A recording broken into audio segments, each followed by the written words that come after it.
నిజం, నిష్పాక్షికం, ప్రజల గొంతుక ప్రధాన లక్ష్యం. ఎస్ఎఫ్ఐ ఆధ్వర్యంలో మంతిలిలోని బీసీఎస్ఎంహెచ్ హాస్టల్ను సందర్శించడం కోసం ఇక్కడికి రావడం జరిగింది ఎస్ఎఫ్ఐ బృందం. ఈ బృందానికి తెలిసింది ఏంటంటే, ఇక్కడ ఉన్నటువంటి బీసీ హాస్టల్కు తాళం వేసి ఇక్కడ ఒక వర్కర్ కూడా లేకుండా దీని మీద నెంబర్లు రాయడం జరిగింది. ఈ నెంబర్లకు కాల్ చేస్తే కలుస్తున్నటువంటి పరిస్థితి లేదు. ఈ హాస్టల్కు ఒక బోర్డు కూడా క్లియర్గా లేదు. మరి ఇది హాస్టలా లేకుంటే ఏదన్నా ఇల్లా అనే చందంగా ఉన్నది. అలాగే ఇక్కడికి విద్యార్థులు రావాలంటే కూడా భయపడేటువంటి పరిస్థితిగా ఇక్కడ కనబడతా ఉన్నది.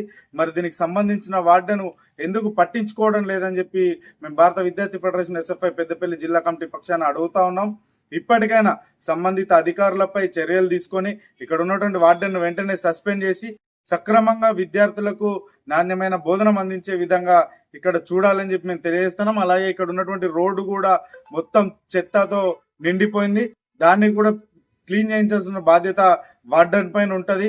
కానీ వార్డెన్ ఇక్కడికి ఈ హాస్టల్ని చూస్తే వార్డెన్ ఇక్కడికి ఏదో మొక్కుబడిగా వచ్చిపోయినటువంటి చందంగా కనబడతా ఉన్నది.